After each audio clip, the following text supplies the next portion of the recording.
तो हम बात करेंगे आज किसके बारे में बात करेंगे, फ्यूचर परफेक्ट टेंस में। अब फ्यूचर परफेक्ट सबको पता है, ए सर तुम जान रहे हैं, पहले जितना पढ़ के आए हैं उसके अकॉर्डिंग ये फ्यूचर परफेक्ट क्या हो गया, V3 हो गया। और फ्यूचर बोलो तो शैल विल ही होगा, इसे ज्यादा थोड़ी होगा, शैल विल।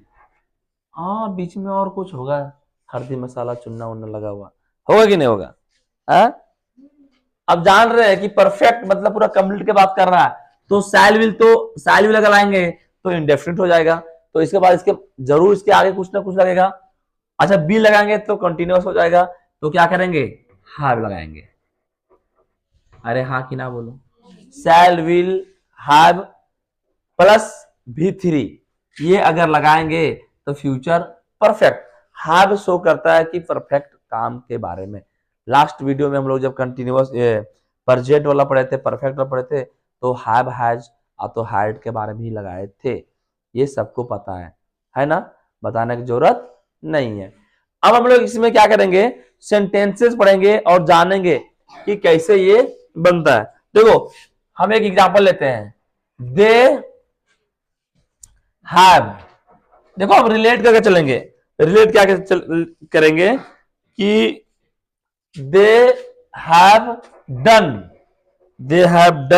Their work.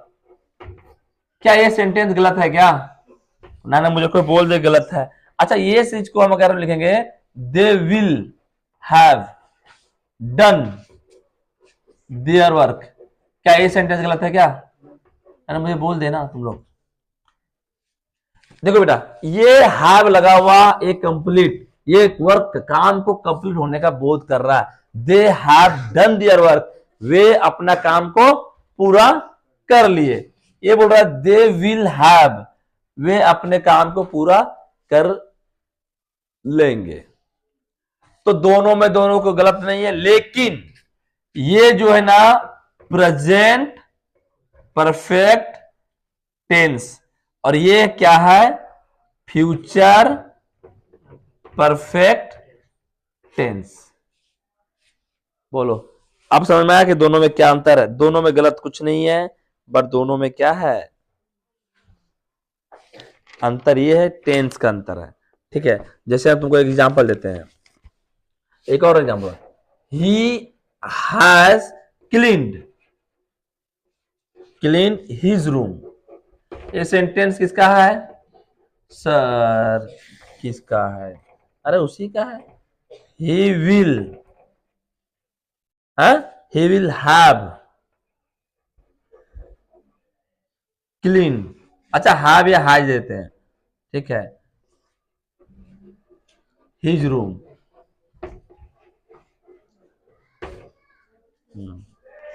तो मुझे एक बात बताएगा, ही विल हैव और हैज क्लीन, कौन बताएगा कि सेंटेंस ऊपर वाला जो है ये बेटा क्या शो कर रहा है, प्रेजेंट परफेक्ट, लेकिन नीचे वाला जो है फ्यूचर परफेक्ट शो कर रहा है।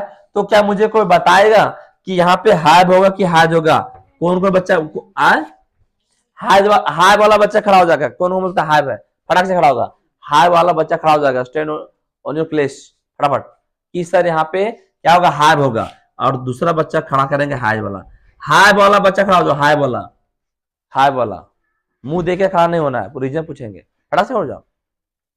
ये सारे बच्चे हाय वाले हैं, और कोई है हाय वाला, कि हाय वाला खड़ा हो गया, बैठ जाओ। हाज वाले कौन कौन जो बोलता है सर हाज होगा, बोलो हाज कैसे होगा बेटा, सिंगुलर, इसलिए यहाँ पे हाज होगा।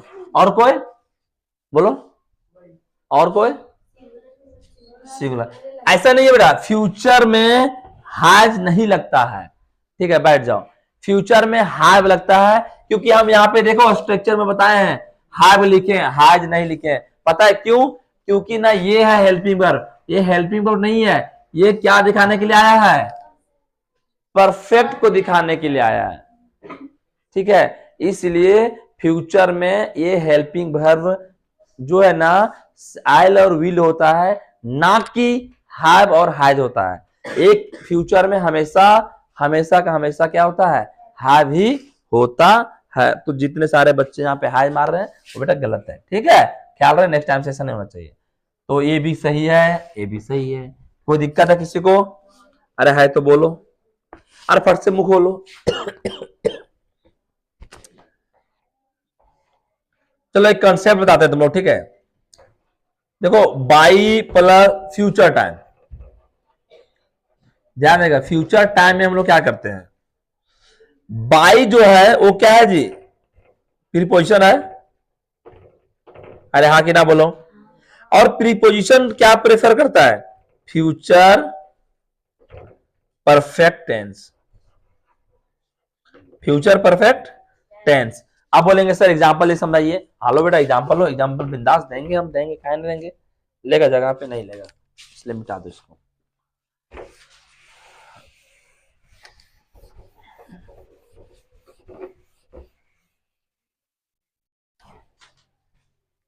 चलो दे, हाँ तो लो, he will have read his तो दिस बुक बाय मंडे।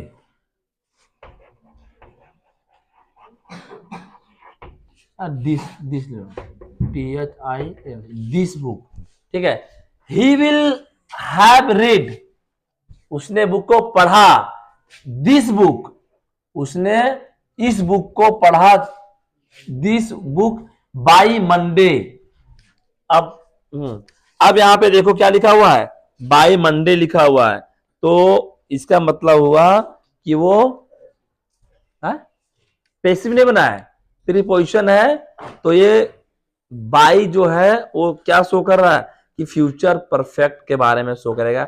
ऐसा कहीं लिख के आएगा बाई मंडे तो समझ आना कि क्या है, फ्यूचर है। यहाँ पे अगर सिर्फ इतना ही दिया रहेगा, ये नहीं रहेगा, तो समझ आना कि सर ये फ्यूचर का है, कि बाई मंडे प्रीपोजिशन लगा हुआ है, इसलिए क्या होगा, फ्यूचर टेंस होगा। जैसे अगला क्वेश्चन तुम लोग रहेगा, ही will have done this work by the end of this month. चलो लिख देते हैं, क्या बोले भी हम, ही will have done this work by the end of this month, मतलब ये महीना खत्म होने से पहले, है ना। बाय मतलब के द्वारा होता है, बाय मतलब से भी होता है, ठीक है। मतलब ही will have read this book by Monday, है ना, वह इस किताब को मंडे से पढ़ेगा। इसका हिंदी क्या बेटा, है ना, ही will have read this book by Monday, है ना, वह इस किताब को मंडे से पढ़ेगा। फ्यूचर दिखा रहा है, मंडे से पढ़ेगा, मंडे के लिए नहीं पढ़ेगा, मंडे से पढ़ेगा। सेंटेंस तुमको बताएगा कि ये कौन सा टेंस है। ये देखो, ही will have done this work by the end of this month, मतलब वह इस काम को, है ना, पूरा करेगा, डन करेगा, before by the end of month, इस महीने को खत्म होने से पहले, एंड ऑफ दिस मंथ, इस महीने के खत्म होने से पहले ये काम को क्या करेगा, पूरा करेगा। ही विल हैव डन, वह पूरा करेगा, दिस वर्क, इस काम को, है ना, by the end of this month, इस महीने को खत्म होने से पहले। अरे बुझा गया कुछ? तो ये क्या रहा अपना फ्यूचर। तो जब कभी भी बाई लग जाए और बाई से के नहीं बोलेंगे कि your grammar session will be completed by end of this month, है ना, by the end of this month, इस मंथ को कंप्लीट होने से पहले तुम्हारा नाउन का जो टेंस का जो टॉपिक है वो कंप्लीट हो जाएगा। तो हम क्या दिखाना चाह रहे हैं, हो जाएगा, महीना खत्म होने से पहले हो जाएगा। तो ये क्या दिखा रहा है, क्या दिखा रहा है, फ्यूचर दिखा रहा है। जैसे हम बात करते हैं ही will have read this book by Monday, है ना, मतलब कि ये जो बुक है ना, ये जो वीडियो है, ये तुम्हारा टेलीकास्ट हो जाएगा, यानी कि यूट्यूब पे डल जाएगा, है ना, बाय मंडे, मतलब क्या, मंडे से पहले, ठीक है। तो मंडे में डालेंगे, मंडे को डालेंगे, ठीक है, इस प्रकार से। तो मेरे ख्याल से फ्यूचर तुम लोगों को क्या हो गया, फ्यूचर परफेक्ट कंप्लीट हो गया। और फ्यूचर परफेक्ट कोई भी चीज को, काम को पूरा करने को दिखाता है, लेकिन क्या क्या दिखाता है कंप्लीट करने का, कि फ्यूचर में कंप्लीट हुआ काम को, कोई काम है वो कंप्लीट हो गया है, लेकिन उस कब होगा, वो मंथ या तो वो कोई फिक्स डेट से पहले, यानी कि फ्यूचर में उसको ले जाकर घसीटना है, ठीक है। और इसके बाद जो हम लोग कंप्लीट करेंगे वो क्या कंप्लीट करेंगे, फ्यूचर परफेक्ट कॉन्टिन्यूअस,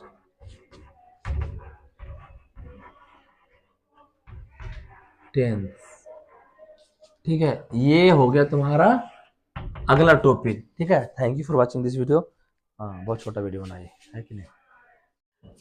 तो फ्यूचर परफेक्ट कॉन्टिन्यूअस में क्या बताने के बाकी रह गया, सब पता है सर, कॉन्टिन्यूअस वर्ब फॉर्म 4, ओ फ्यूचर तो शैल विल तो आएगा आएगा, ओके। उसके बाद सर क्या आएगा, परफेक्ट है ना, तो हैव भी आएगा, और हैव के साथ क्या आएगा, बीन आएगा, क्योंकि कंटिन्यूअस है, कंटिन्यूअस है मतलब क्या आएगा, बीन आना ही आना है। तो ये चीज हो गया तुम्हारा फ्यूचर परफेक्ट कॉन्टिन्यूअस। देखो, अगर परफेक्ट के बाद कॉन्टिन्यूअस आ रहा है ना, तो बीन सब में आया है और बी फोर भी आया है, ठीक है। उसका पहले हैव तो आता ही है, प्रेजेंट में तो हैव, पास्ट में तो हैड, और फ्यूचर में तो शैल विल हैव, ठीक है। ये ख्याल रखना है, ठीक है। इसका बाद हम लोग इसमें क्या करेंगे, एक दो एग्जाम्पल देखेंगे, ठीक है।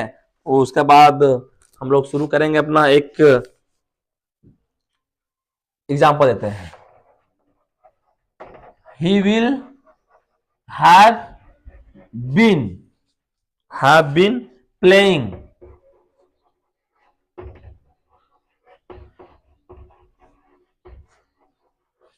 hockey for 2 hours। अच्छा, तुम लोग को क्या समझ में ये सारी चीजें आती है। अच्छा, मुझे एक बात बताओ, ये विल हैव बीन जो लिखा हुआ है, ठीक है, प्लेइंग तक, ठीक है। मुझे एक बात बता दो तुम लोग, क्या यहाँ पे विल, अगर विल बी प्लेइंग लिखेंगे तो चलेगा क्या, अगर इसके जगह पे हम अगर लिखते विल बी प्लेइंग, तो क्या ये सेंटेंस माइंड होता, वैलिड होता, चलता क्या, तुम लोग को बताओ मुझे जरा, क्यों नहीं चलता, क्योंकि यहाँ पे क्या है, ड्यूरेशन है, 4 है, तो ये कैसे चलेगा सर, क्या होगा, ये नहीं चलेगा, ठीक है। तो मेरे ख्याल से इसमें कुछ खास नहीं है, लेकिन हाँ, हम लोग थोड़ा सा यूज ऑफ 4 और फ्यूचर टेंस के बारे में हम लोग क्या करेंगे, कंप्लीट थोड़ा पढ़ेंगे, ठीक है। कैसे हम लोग 4 का यूज करेंगे और परफेक्ट में कैसे यूज करेंगे, सीन्स फ्रॉम, ये सारे थोड़ा सा बचा हुआ है कि लेक्चर में कंप्लीट करेंगे। तो ठीक है, अभी इसको स्मेट कर देंगे 2 मिनट।